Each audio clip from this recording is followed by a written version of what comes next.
आपकी अदालत में AIMIM ના ચીફ અસદુદ્દીન ઓવૈસી પર આરોપ છે કે વિદેશોમાં ડેલિગેશન લઈ જવાથી કોઈ ફાયદો નહીં થયો.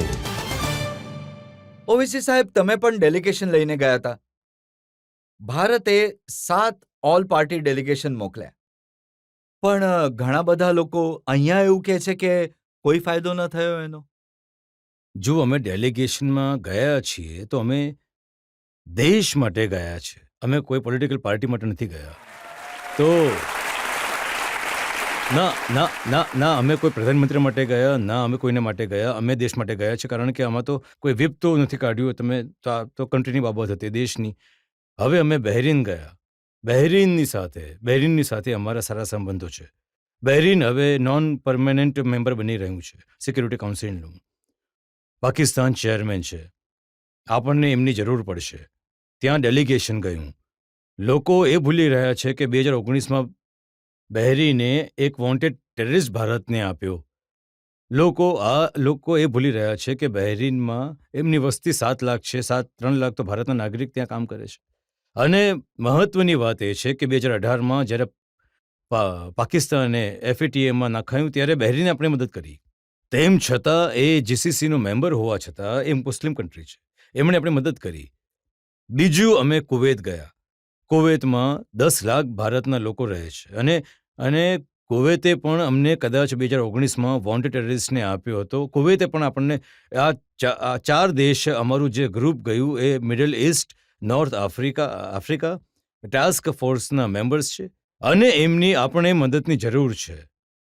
કુવૈતની ડેપ્યુટી પ્રાઇમ મિનિસ્ટર સાથે અમે મુલાકાત કરી, ત્યાંના એમની જે પાસે જે શુરા છે એમની મુલાકાત કરી હતી. બહેરીનમાં જેમ આપણી લોકસભા છે, એમનો જે સ્પીકર છે એ બેંગલુરુમાં ભણેલો છે. એમણે કહ્યું કે જો હા, હું જાણું છું. જ્યારે મેં એમને યાદ કરાવ્યું કે સર, બેંગલુરુમાં ઇન્ડિયન ઇન્સ્ટિટ્યૂટ ઓફ સાયન્સમાં ટેરરિઝમ એટેક થયો હતો, તો એમણે કહ્યું કે હા યસ, હું બેંગ્લોરમાં ભણ્યો છું, તો એ પ્રીમિયર ઇન્સ્ટિટ્યૂટ રહ્યો છું, હું જાણું છું તમને તકલીફ છે.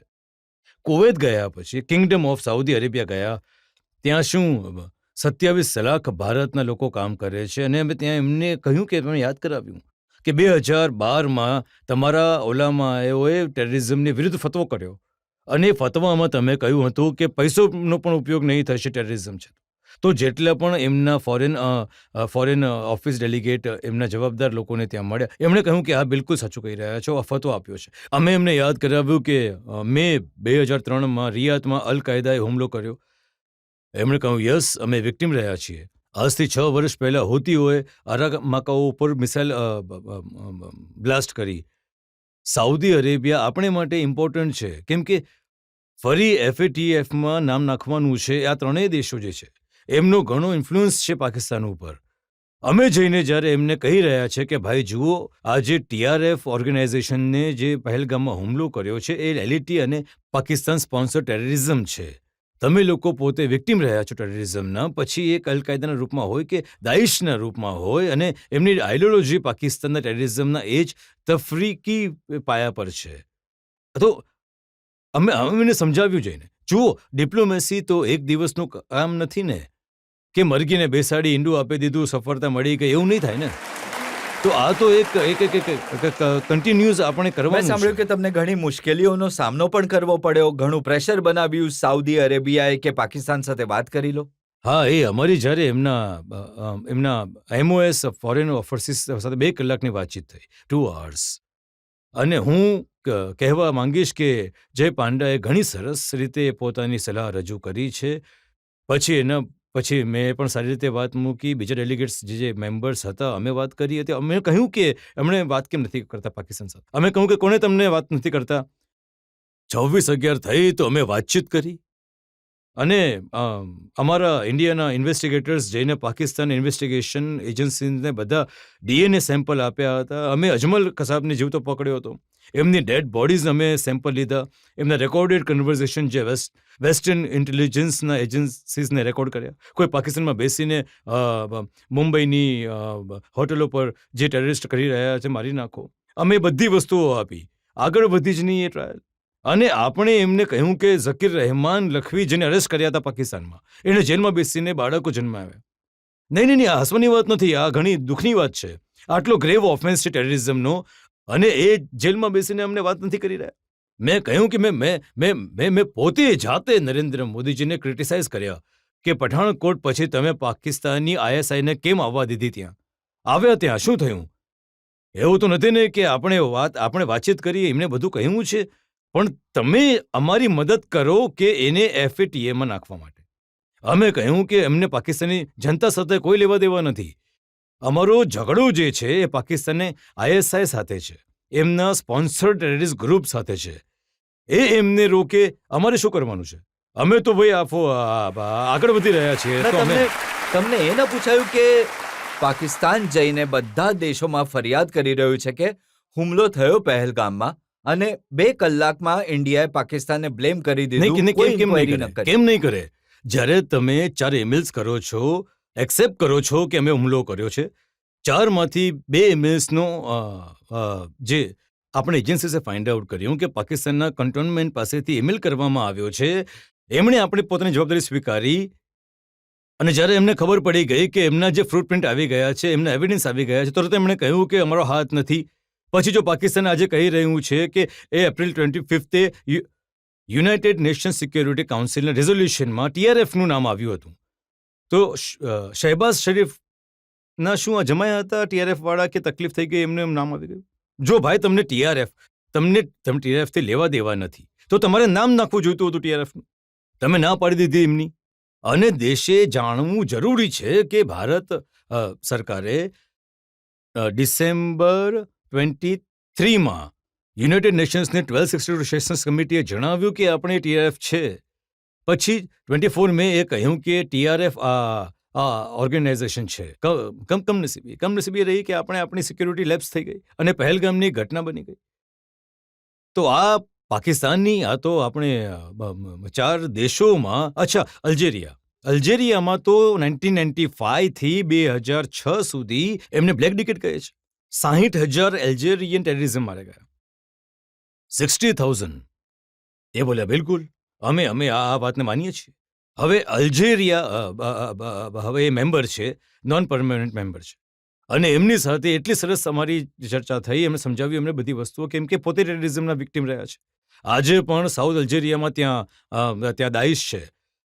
તો અમે કોશિશ કરી જઈને આપણી કન્ટ્રીનો એક વ્યૂ પોઈન્ટ રાખવા માટે, કારણ કે ઓલ પાર્ટી MPs હતા, અને જ્યારે બધા જઈને એક દેશના યુનાઇટેડ રીતે એક વ્યૂ પોઈન્ટ રાખી રહ્યા છે, તો ચોક્કસ એની અસર થાય છે. જે ફાયદો શું થયો?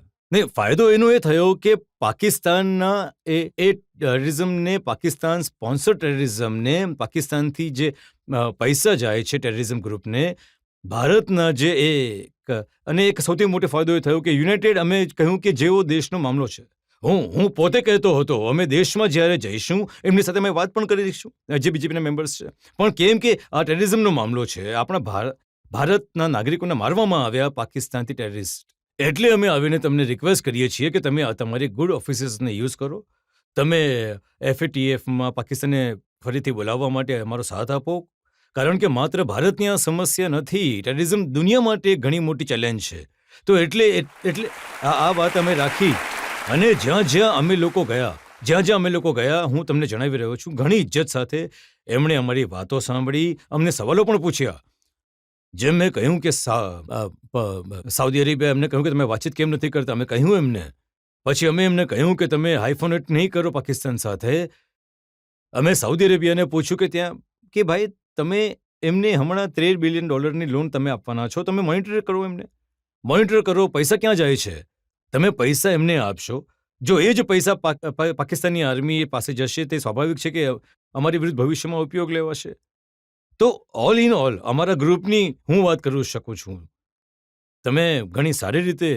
પણ તમને ત્યાં એવું ન પૂછાયું કે પાકિસ્તાન એમ કહે છે કે હિન્દુસ્તાનમાં જે મુસલમાન છે એમની હાલત ઘણી ખરાબ છે, પાકિસ્તાનમાં કેવી સારી હાલત છે? જો દુનિયા એટલી નાની છે કે ઇન્ડિયામાં જે કંઈ પણ થાય છે એ દુનિયામાં લોકો જુએ છે. પછી ભલે બોમ્બ લેન્ચિંગનો વિડીયો હોય કે પછી જે પણ ખોટા થાય છે, જે સંઘ પરિવાર કરે છે, દુનિયાને ખબર હોય છે, તો પૂછ્યું અમને, એમ કહ્યું કે હા, મેં પોતે કહ્યું કે યસ આ થયું છે, આ બધાની આ ના નથી પાડતા અમે. જો તમે જોઈ રહ્યા છો, પણ અમારી પાસે આજે પણ અમારી કોર્ટ્સ ઇન્ડિપેન્ડન્સ છે. કોર્ટ્સ આજે પણ કાર્યવાહી કરી રહ્યા છે. અને અમે એમને જણાવ્યું કે આનાથી આ છે, પણ અમે જે હેતુથી તમારી પાસે આવ્યા છે એ ટેરરિઝમનો મામલો છે અને દેશનો એક વ્યૂ પોઈન્ટ રાખવા માટે અમે લોકો આ વાત કરી રહ્યા છે. એક જગ્યા પર તમે બેઠા હતા, એ તો એમણે કહ્યું કે તમારું સ્ટેન્ડ જે છે પેલેસ્ટાઇન પર બદલાઈ ચૂક્યું છે ભારતનું. અમે કહ્યું કે ભાઈ પેલેસ્ટાઇન પર સ્ટેન્ડ ક્યાં બદલાયું છે અમારું સ્ટેન્ડ તો આજે પણ એ જ છે જે નહેરુ મહાત્મા ગાંધીનું હતું. ઠીક છે, આજે બીજેપીના પાવરમાં થોડું સોફ્ટ છે પ્રેઝન્ટ ઇઝરાયેલી બુચરની ઉપર. પણ અમે એમને પૂછ્યું કે ભાઈ તમે એ કહો કે જે જગ્યા પર તમે અમને બેઠા છે, તમે શું કરી રહ્યા છો પેલેસ્ટાઇનીઓ માટે? તમે શું કરી રહ્યા છો જણાવો. અમે તો શરૂઆતથી પેલેસ્ટાઇનની સાથે હતા અને રહીશું. તમે લોકો શું કરી રહ્યા છો? તમે તો ઘણા નજીક છો, તમે તો એ જ ભાષા બોલવાવાળા છો. તો ચૂપ થઈ ગયા, કંઈ નહીં બોલી શક્યા એ વાત પર. હવે અમુક લોકો એવું પણ કહે છે કે તમારો વિરોધ તો છે, કેમ કે ડેલિગેશન જ્યારે પાછું આવી ગયું, પ્રધાનમંત્રીએ બોલાવ્યા, તો તમે નહીં ગયા એમને મળવા માટે. સમજવાનું એ છે કે તમે નરેન્દ્ર મોદીને દેશ સમજો છો કે દેશમાં આપણે બધાને સમજો છો? દેશ અલગ છે ને. મોદી માટે અમે લોકો ગયા, અમે કોઈ પ્રાઇમ મિનિસ્ટર માટે નથી ગયા. જો પ્રાઇમ મિનિસ્ટર માટે જતા તો અમે જતે જ નહીં. અમે જ્યાં વતને અઝીઝની વાત છે, અમે કહ્યું કે બિલકુલ જઈશું. કન્ટ્રી માટે ગયા. આ ઉપરાંત 2012-13માં એક ટ્રેડ ડિપ્લોમેસી યશવંત સિન્હા સાહેબ અને મણિશંકર સાહેબ, અમે બધા એમપીઝને લઈને ગયા હતા. બીજેપીના એમપીઝ હતા એ સમયે. ત્યાં પણ પાકિસ્તાનની ટીવી ચેનલ પર અમે એમને ખરી ખોટી સંભળાવી દીધી. તો એવું નથી કે અમે લોકો જઈને અમારો વ્યૂ પોઈન્ટ ભૂલી જઈશું. તો કન્ટ્રી માટે ગયા હતા. હવે દેશમાં આવ્યા છીએ તો પાક્કું બીજેપીની વિરુદ્ધમાં હતા અને વિરુદ્ધ જ રહીશું અને બોલતા રહીશું. હવે કોંગ્રેસના લોકો કહે છે કે જે રીતે આતંકવાદી લોકો ફરી રહ્યા છે ખુલ્લેઆમ, એ જ રીતે આપણા એમપીઝ અલગ અલગ દેશોમાં ખુલ્લેઆમ ફરી રહ્યા હતા.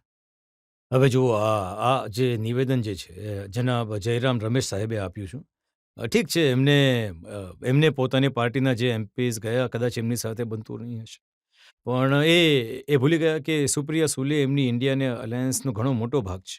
ડીએમકેની અમારી બેન કઝની મોઝી એનો ઘણો મોટો ભાગ છે. એમના અલાઈઝ ગયા, તો એમાં તમે શું કરશો? ઠીક છે, અમે લોકો તો ભારતની બી ટીમ છે, તો એ કાંઈ વાંધો નથી. અમને પણ આ જે એમના એલાયસીસ છે એનું તો જોતા નથી. આ રીતનું નિવેદન આપીને તમે શું ફાયદો કરી રહ્યા છો? ભાઈ આતંકવાદી ફરી રહ્યા છે, અમે પણ કહી રહ્યા છીએ. ઓપરેશન સિંદૂર એ સમય સુધી સમાપ્ત નહીં થાય જ્યાં સુધી 4 આતંકવાદી પકડાય નહીં. પણ તમારા એમપીઝ પાર્ટીના, તમારા ઇન્ડિયા એલાયન્સના લોકો ચેરમેન બનીને ગયા છે, તો તમે આ રીતના નિવેદનો આપો છો, તો એ ઘણી અફસોસની વાત છે. એક નેતાએ એમ પણ કહ્યું કે મોદીજી એક ટ્રાવેલ એજન્સી ખોલી દીધી છે અને હરવા ફરવા માટે એમપીઝને મોકલી દીધા છે બધા દેશોમાં. નહીં, આવતી વખતે જેમણે કહ્યું એમને જ ચેરમેન બનાવીને મોકલવા જોઈએ. અને નહીં, સાંભળો. અને જેટલી અમારી ફ્લાઇટ્સ હતી એ રાત્રે હતી, અને તમને ખબર હશે કે રાત્રે જ્યારે ફ્લાઇટ્સ હોય છે તો તમે સૂઈ નથી શકતા. હવે સવારે તમને ટાઈમ ડિફરન્સ છે, જેમ કે અલ્જેરિયા 4 કલાક આગળ છે. બપોરે અમે ત્યાં પહોંચ્યા, એક ફ્રાઇડેનો દિવસ હતો, 2 વાગે 5 વાગે અમને કહેવાયું કે ચાલો એમ્બેસીમાં તમારી મુલાકાત છે. તો કોઈ હરવા ફરવાનું તો ગયું ત્યાં હરવા. જો આને તમે હરવા ફરવાનું કહેશો તો ઘણી વિચિત્ર વાત છે. અને તમે અમથા જ તમારા જે પોલિટિકલ ડિફરન્સીસ એને રાખો, બોલો. હું જાણું છું કે તમારો ડેમોક્રેસી રાઇટ છે, પણ અમારા ગ્રુપની હદ સુધી હું કહી શકું છું કે કોઈ હરવા ફરવાનું તો ગયું ત્યાં. એ વિડીયો બતાવતા હતા કે એક મેમ્બર ગીત ગાઈ રહી છે. નહીં, જુઓ, હું તો ના તો ગીતો સાંભળું છું, ના તો મને ગીતો સાંભળવાનો શોખ છે. તો ઇન અ લાઇટર વે હું એ ઈચ્છીશ કે તમે મને સાંભળો. નહીં, પણ એમાં બેકગ્રાઉન્ડ એ છે કે અલ્જેરિયામાં ભારતના જેટલા લોકો છે ત્યાંના લોકો એમને ભારતના લોકો નથી કહેતા, જાને તું કહે છે. અમે પણ પરેશાન થઈ ગયા. એરપોર્ટ પર છે, જાને તું. અરે આ શું છે? અમે પૂછ્યું શું થઈ રહ્યું છે? જાને તું. તો ખબર પડી કે 1960માં રજત, કદાચ તમે, જે હું જાણું છું, તમારી જવાનીનું પિક્ચર હશે, તો એમાં એ પિક્ચર ઘણું ફેમસ થઈ ગયું હતું, એનું ફેમસ ગીત થઈ ગયું.